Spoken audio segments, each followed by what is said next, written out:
Whew, whew. We got to do some things today, y'all. We got Mr. James's 2009 Mercedes E350 here.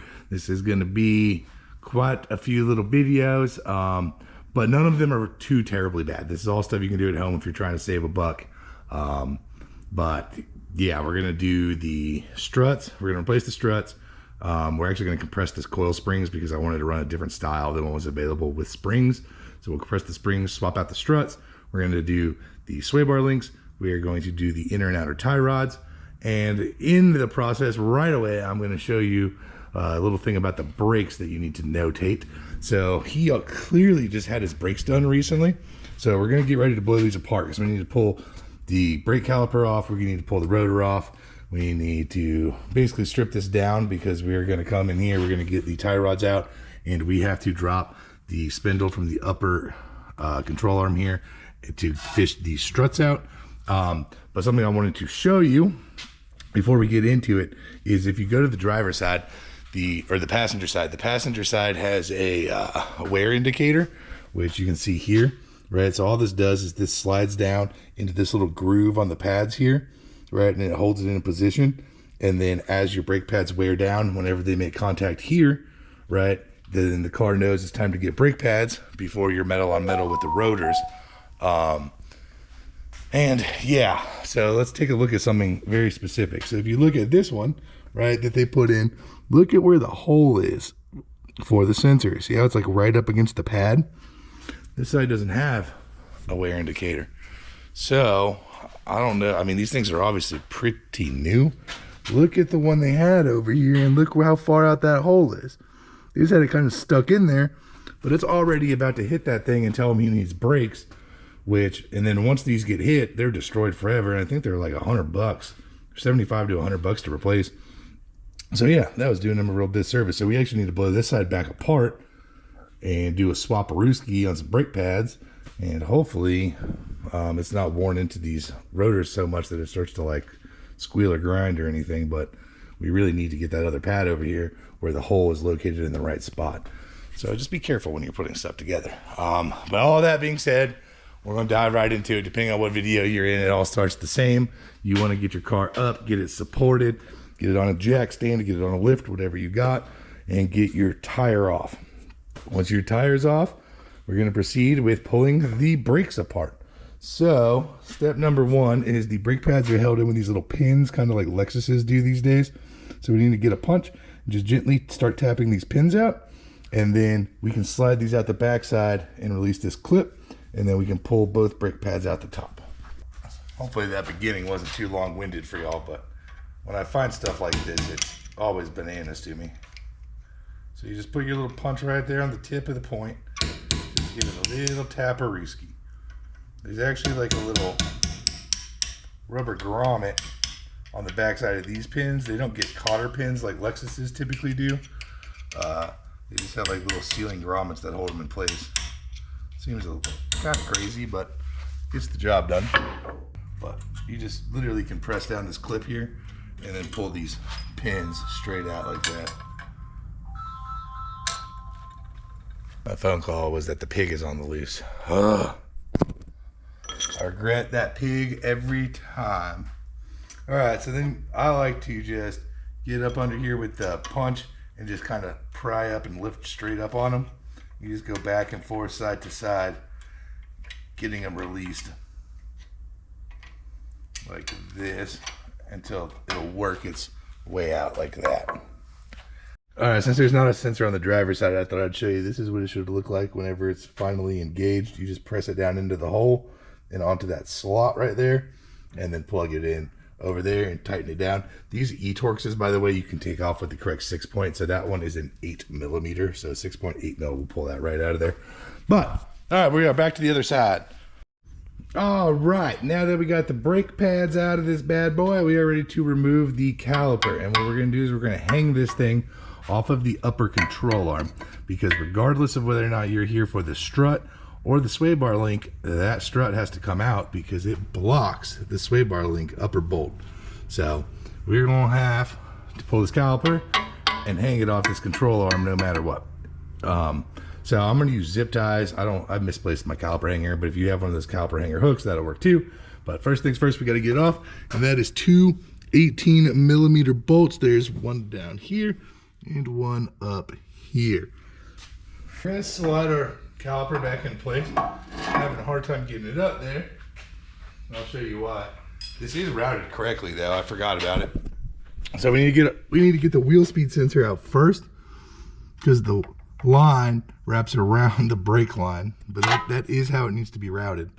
And this is just an Allen wrench down here. It is an 8mm Allen wrench. So you'll just come in here, break this loose, ow, just like this. And you should be able to just unscrew it by hand pretty quickly.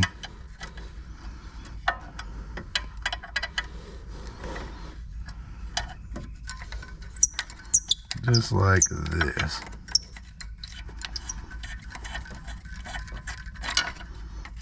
There we go.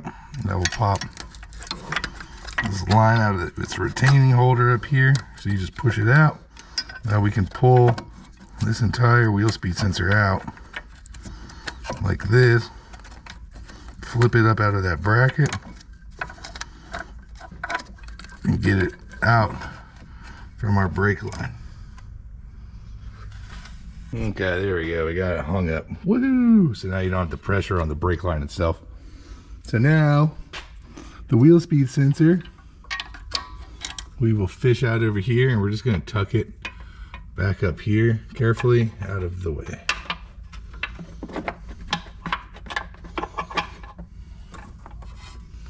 Just like that. And now we're ready to pull our rotor off. So all we need is a T30 Torx to take out this set screw. If you live up north, you'll probably be missing it already, and if not, it's probably going to be so rusty it just strips, and then you'll have to drill it out. You do not need that. The wheel will hold the rotor flush and in place.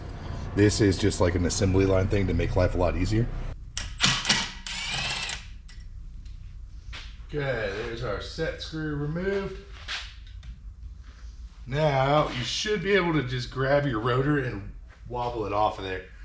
If it's stuck like that, you can take a hammer and hit it right here on the face around where the studs go through, because it's studs and not, because it's bolts instead of studs sticking out. You don't really have to worry about it that much. You can also hit it down in this area until it pops free, but it shouldn't take too much.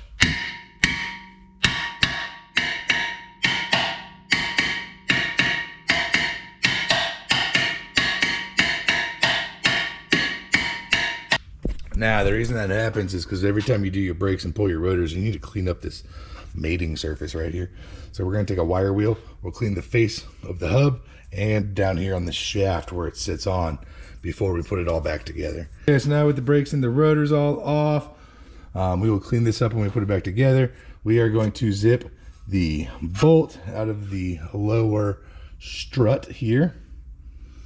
And then we will also take the nut off of the upper spindle and break this loose, so that way this can come down as much as it can. Then we are ready to unbolt the strut from the top. So this is a 21mm on both sides, so we're going to get this out first. Then this is a 17mm, so we'll zip that off.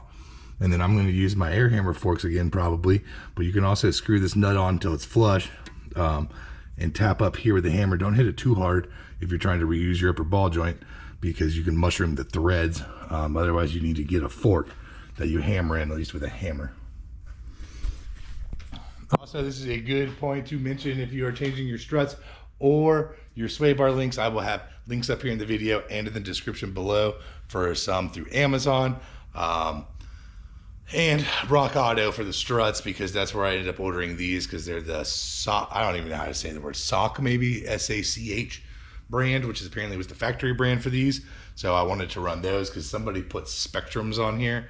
And if you want to go with the cheaper route and do the Spectrum full assembly to make life easier, and you're willing to roll that dice, I will have them linked. But I'm going to run the other ones and compress the springs myself. I am nervous that these coil springs are also Spectrum springs, like they got the whole assembly. But I'm going to roll that dice. I don't think the springs could be too bad, but the shocks are terrible. I don't think they're even that old. They're already clunking, man. So yeah, so I'll have all that stuff linked here, or you can get it from your local auto parts store, but it's going to be a heck of a lot more expensive. If this side's anything like the other side, this lower control arm is going to want to come up when we get this bolt out, and it's kind of a pain to pull it down and get that bolt started. So just be prepared. It's going to be under some tension whenever you start pulling it out of here. And I'm going to try maybe putting a pry bar in here and prying on it to take some of that tension off while I pull it out. But last time I ended up just zipping it out with an impact.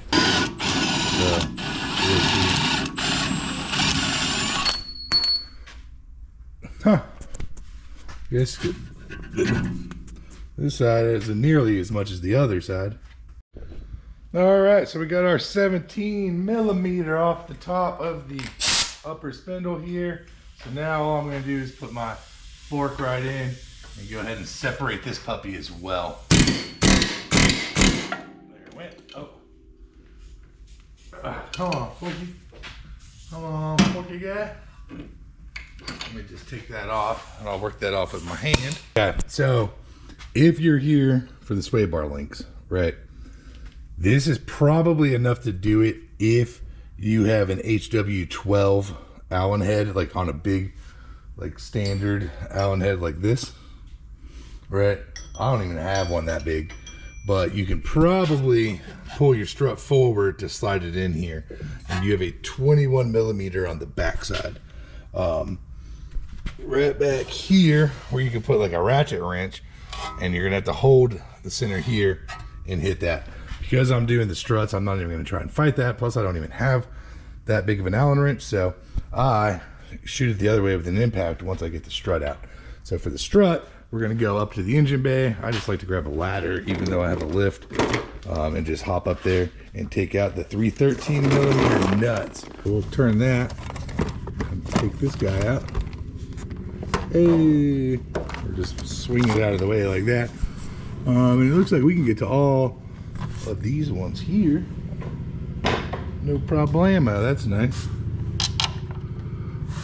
Now, I am gonna have to put you down, because what you're gonna do is reach under here and hold the bottom of the strut just to make sure it doesn't come crashing down into everything. Just gently set it down.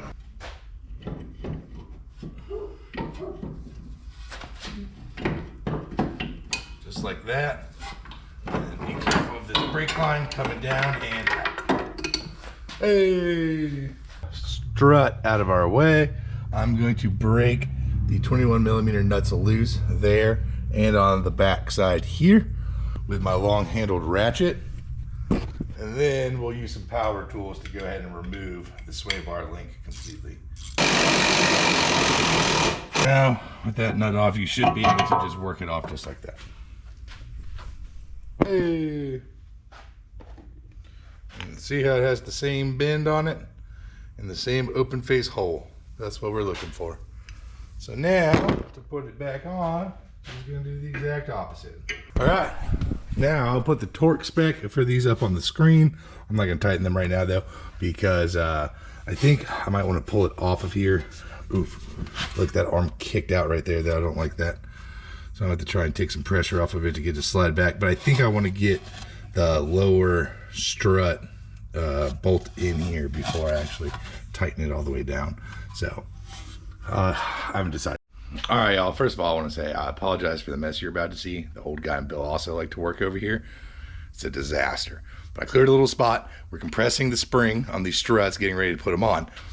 But I wasn't going to show it. I'm not going to show the how-to, I guess, on how to do that part of it, because it's a dangerous thing. Do that at your own risk, compressing the coil springs. But if you're doing it, right, and look here.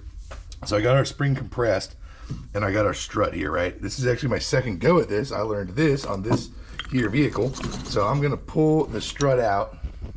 Hang tight. Just look at the pile of mess. Find some interesting things to look at. So here we are, right?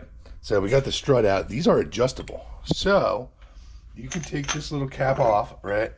And push this rubber seal up the strut like this and slide this guy up. This itty bitty tiny little circlip right here in this little groove is what holds the entire base with the spring on. That is so insane to me. It is so weak you can just pull it down with your fingers. Look at this. So my ride height ended up way too high. I thought it would settle. It didn't settle at all. The alignment guy actually told me that this was adjustable. I didn't even think it was at first.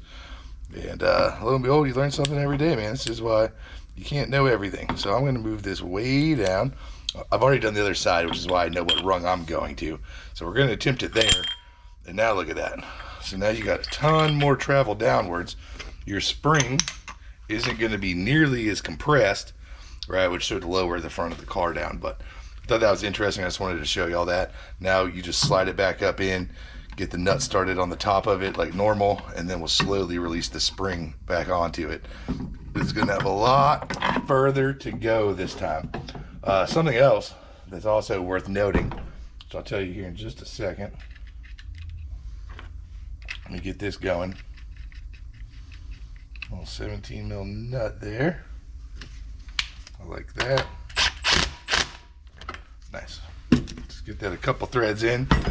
Whenever, if you're using this style coil spring compressor, which I like, which is the 2 grab bars on the side with the locking pins, even though my locking pin there spit out, make sure that you face the nut that you're tightening down towards the bottom of the strut, and then put the top up there. Otherwise, whenever I did it these first time, I had it flipped and it was such a pain in the rear. So this is much, much easier. I learned that lesson. But there you have it. I'm gonna put it on and let's see what it looks like. All right, y'all. Unfortunately, my camera acted up, and that is where my video ended on this. But to put it all back together, all you're going to do is just everything we did to take it apart. It's not that big of a deal. But I will put a screen up here at the end with all of the torque specs to everything, so that way you have access to those.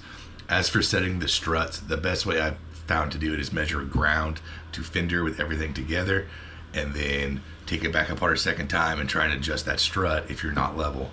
My front end, when we did it the first time, like I mentioned, was way high. It was like 2 inches high compared to the rear. So once I dropped it way down on that strut there to the second, it's 1 up from the bottom on the setting is where I ended up, and then that made it really good, and they were able to align it and get it all right.